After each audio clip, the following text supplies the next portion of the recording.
What is going on, guys? Smooth Racing here, back with a brand new video, and today we'll be previewing the Formula E 2014-2015 Malaysian Grand Prix.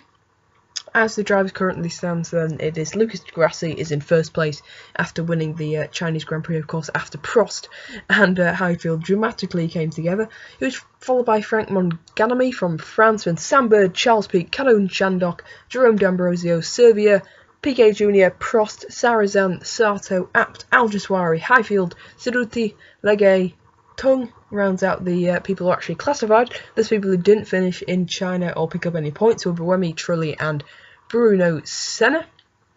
So, moving on to the Constructors' Championship, which is even closer than the Drivers' Championship. I think this is going to be such a close championship. It's going to be so unpredictable. And what you will find, of course, is when the first races don't really represent who's going to be on top for the rest of the season. I do believe, I can't remember who won the first GP3 race, but I'm pretty sure that they haven't won since. They never actually returned to the sport, I think, this year.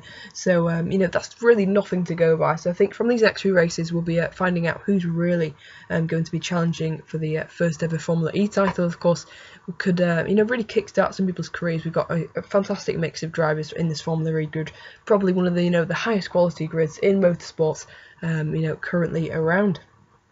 So first place in the constructors, it's Andretti with 30 points.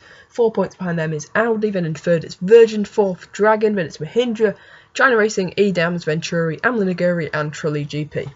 So from the China, I probably concluded that Trulli GP are by far the worst team. Meanwhile, going on at Amlin Naguri, the 9th place team, Felix da Costa is coming in for his first race in Formula E, while Takuma Sato is on his way out. Of course, he was just coming in for a standalone race, of course, Japanese driver, Japanese team. That was really good to see, of course, just for one event. But now we will be seeing Felix da Costa in that car for what should be the rest of the season. I believe he probably won't do a second year in DTM, of course, or maybe a third year. I'm not sure how many years he's been in DTM. I think it's just one. But I think he will just focus on Formula E now, and of course Fabio Lima waiting on the wings for maybe Legay or Costa if they can't make it, and I'm sure Fabio Lima will come pouncing in, or even Takuma Sato. And also, speaking of reserve drivers, you have actually got Matthew Brabham as the reserve driver and Andretti Autosport. Just thought I'd add that. Anyway, the Malaysia then, who's going to be winning here though? I think it's going to be a very close combination of drivers. You've got people like Sebastian Buemi, Nick Highfield, Nicholas Prost, of course, coming off the back of a bit of controversy in China. All three of them, retired with quite a lot of potential. So expect them to be really fighting up there. You've got people in the kind of midfield battle, like the two Mahindra cars of Chandok and Senna. I would like to see a bit of racing from them. You've got the really racy people that we saw from race 1. We've got Montagami and, of course, Nick Highfield, both of them making a lot of moves in the last Grand Prix. Also, Nelson Piquet Jr. Did actually impress me as well. Servier as well. I think he's like 40 years old, getting 7th place in China, proving, age is no limit, and people like Trulli and Ceruti, and of course the two females, Ceruti and Legay, they'll be hoping to score their first points. Al-Jaswari just missed out on a top 10 place. He was 11th in China. He'll be hoping for, of course, a better race. Sarrazin as well, don't forget him. He did make quite a few, couple of good moves. I was very impressed with all the French people.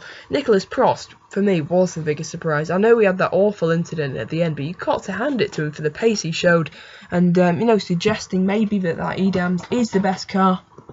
Possibly, and of course he did get fastest lap. So as fastest lap, he did get a pole position, of course, and Sebastian Buemi, of course, in that other Edam. So in terms of the win, it's going to be close, I think, between Buemi, Prost, Highfield. It's like I said before, it's just so unpredictable. I never predicted di Grassi would win the first race.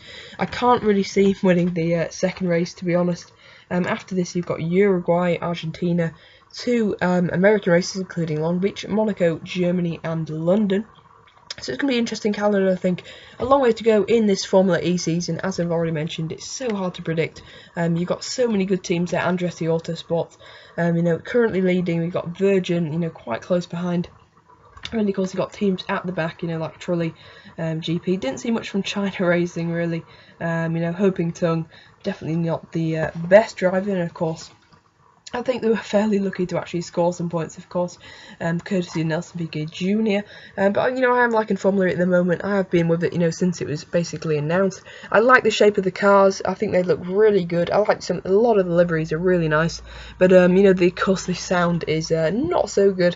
But hopefully that will improve. We have got a great field of drivers. So I really hope you do enjoy the Malaysian Grand Prix. I believe it is on about 7 AM. So hopefully everyone get up for that. It's a bit silly, you know, having it on this Abu Dhabi weekend, but nonetheless, I'll definitely be watching it, posting my review after the race on Saturday. Really hope you guys enjoy, and just a quick prediction for me is I believe Sebastian Buemi is going to win the race from Frank Monganami, and taking the final podium spot, it's going to be Nick Hardfield. Alright then, after racing then, be sure to leave your top 3 prediction down in the comment section below. I know it's really hard, but you know, just give it your best shot, and maybe one of us will hopefully be right. But anyway, as we're racing, I'll see you guys next time. Goodbye.